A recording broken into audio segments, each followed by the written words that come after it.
Hello and welcome to Bible Study with Alice, and today we are on day 141, Psalm 141 of our daily psalm reading. We are reading from the ESV translation, but you're more than welcome to join us from a different translation.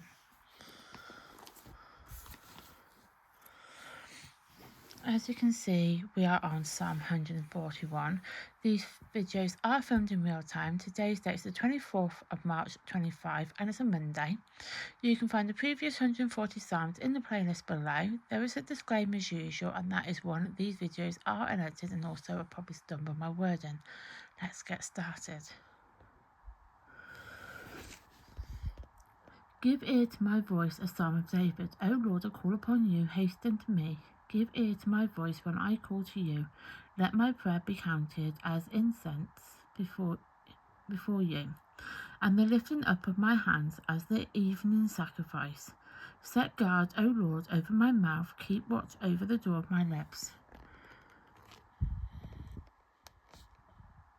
Do not let my heart incline to any evil, to busy myself with the wicked deed, in company with men who work iniquity, and let me not eat of their delicacies.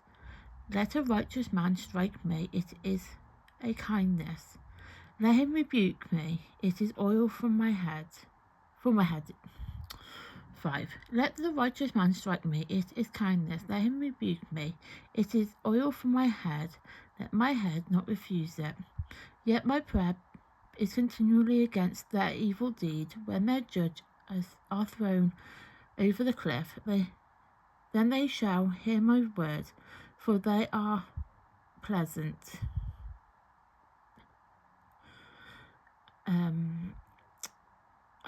As when one ploughs and breaks up the earth, so shall our bones be scattered at the mouth of Selah. Let my eyes are toward 8. But my eyes are toward you, O God, my Lord. In you I seek refuge. Leave me not defenceless. Keep me from the trap that they have laid for me, and from the snare of evildoers. Let the wicked fall into their own nets, while I pass by safety. So that is Psalm 141 complete, and tomorrow we will be doing Psalm 142. I do apologise if I stumbled there.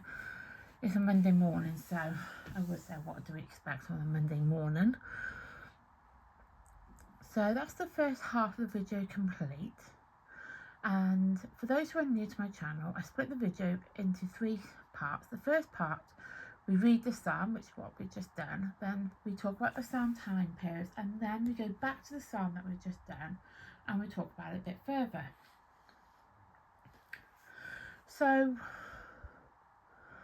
with the psalm time periods, the psalms were written over 1,000+ year time period, over a vast period of time, by multiple different authors.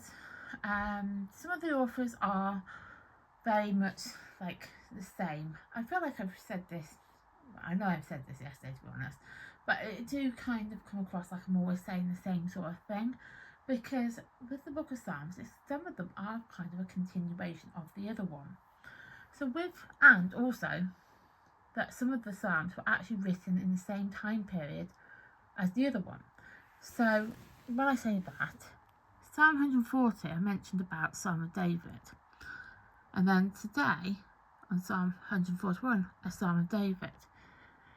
And guess what, we're going to be doing about Psalm of David tomorrow on Tuesday. So you kind of get where we're going with this. And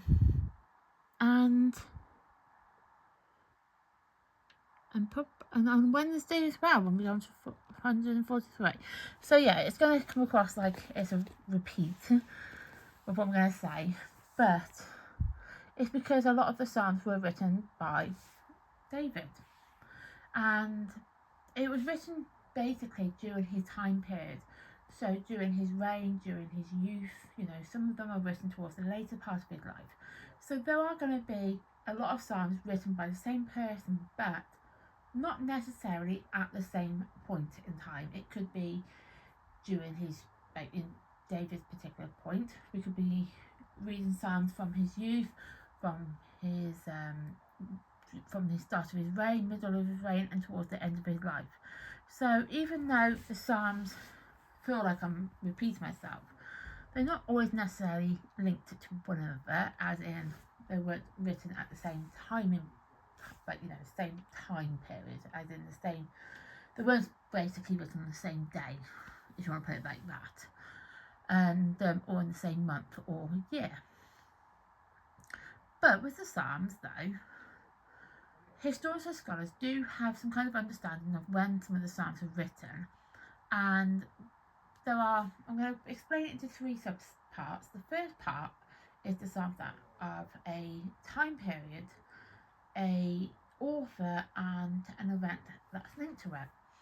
And those type of Psalms, I'm not going to lie, I do actually quite like them, because I'm one of those who like to visualise.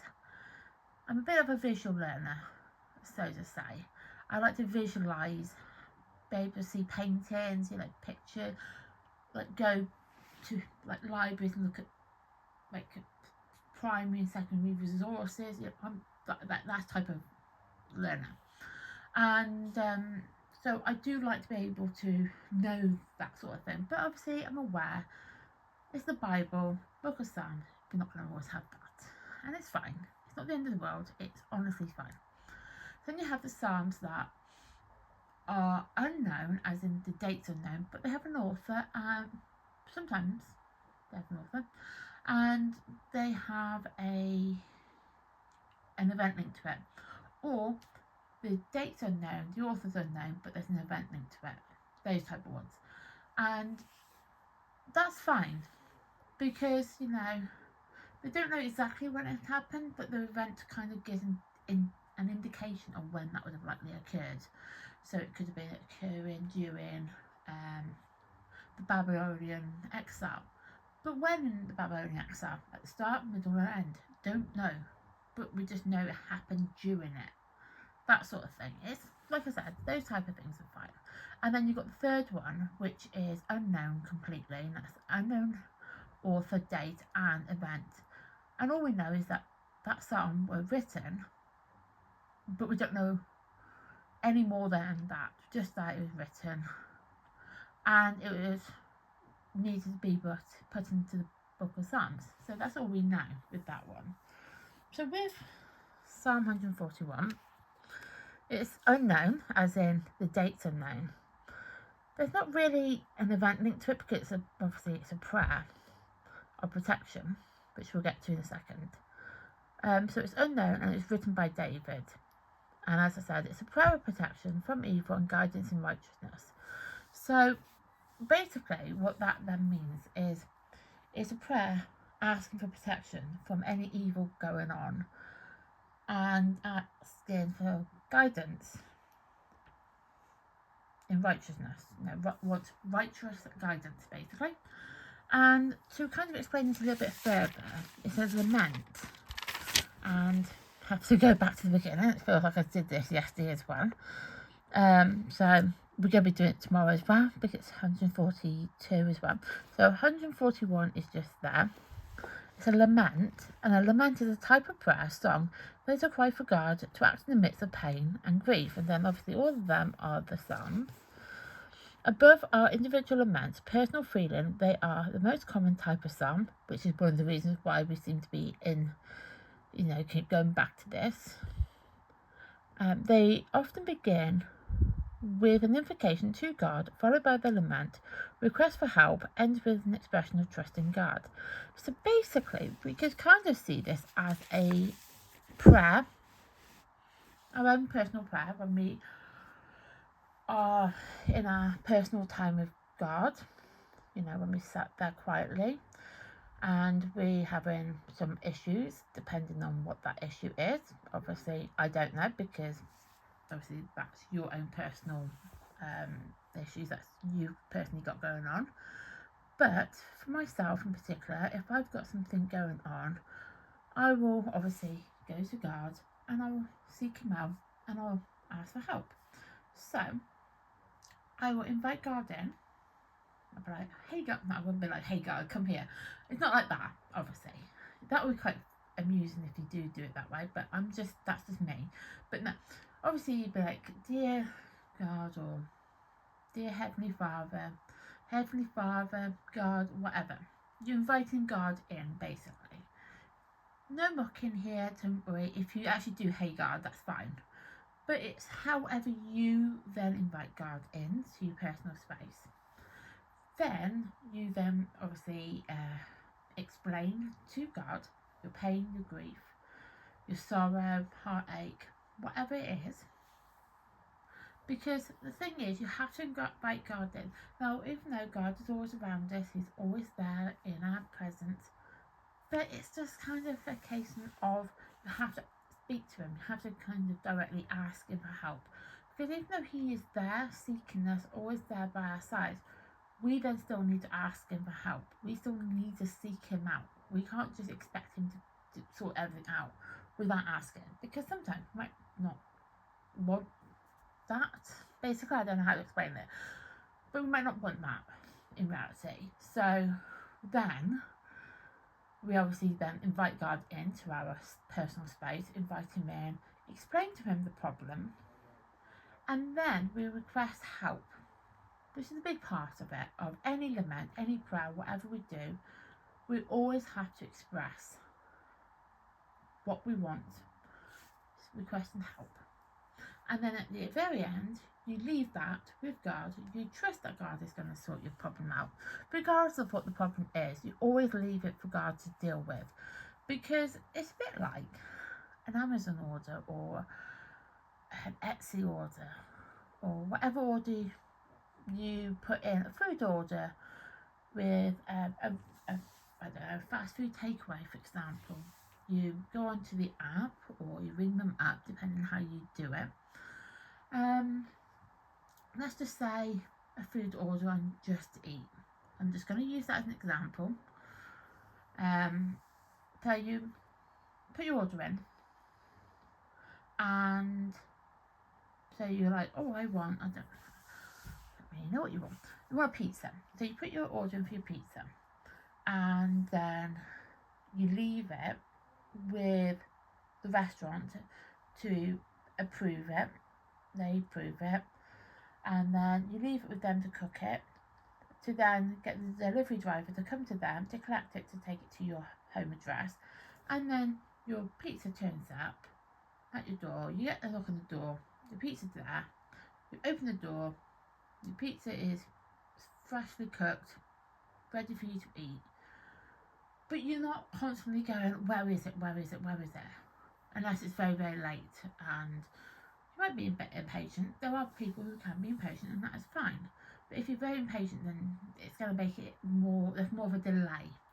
And it's the same with God. If you're putting that pressure on Him, that expectation that you want it done yesterday, basically, it's going to then become longer to wait. Because sometimes, though, even though He's heard your prayer, He's heard what you want, it's part of His plan of your life story, your story of your existence, that He's already set out, preordained everything that is meant to come into your way. And sometimes, though, you might be asking for something that might not actually necessarily mean you're going to get it, because it might not even be for you. So it then becomes a longer wait, because you're waiting for something that you're not going to get, that's not actually yours. And there are times when that can be quite easy, because you really wanted that particular thing, but you can't have it because it was never meant to be for you. But then God brings something else better in for you. And it could be a person that you're in a relationship with, or you want to be in a relationship with. You might like a particular person. I'm not going to say men or women, because we're going to use people, because that's what we are. But it might be a person that you like the look of, and they might be everything you've ever dreamt of in a person. They might have the personality that you're seeking. They might have the same core values as you. Well, you think they have the same core values as you, and they just seem to be the perfect person, but they're not. And God has, in fact, found you your person, and he's bringing that person into you. I know that's obviously not going to be the same as a prayer of protection from evil and guidance, but I'm just explaining the lament. So I did kind of go a bit on a tangent then on lament, on prayers. But going back, pulling myself back to 41, if you were able to see me, you'd be thinking I'm a bit of a lunatic because I'm a visual person. But because we're looking at a Bible, you don't see my hand expressions, you don't see my expression. I'm very an expressive person, but you don't see it because I'm not confident. But yeah, you would actually see all this and you'd be like, oh, actually, Alice is a bit crazy. I am crazy, not gonna lie. But yeah, so with Psalm 141, it is primarily a prayer of protection. So the lament then would be, for this particular one, inviting God in. So you invite him in, then you kind of ask for the lament, which is obviously the protection from evil and evil whatever. And you request God to help you, and that help is to get guidance in the righteousness. You want righteous help, and then you leave it for God to deal with. So that is Psalm 141 complete. I'm really giggling because I actually am a visual learner, and nobody gets to see it, which is kind of sad to be fair, but I'm fine with it. So we are on the 24th of March 25. So that is Psalm 141 complete. Tomorrow we will be doing Psalm 142. And thank you for watching. Please like my content, please subscribe to my channel, and please turn on the notification bell so you then get notified of content like this that gets uploaded to the channel. Thank you and goodbye.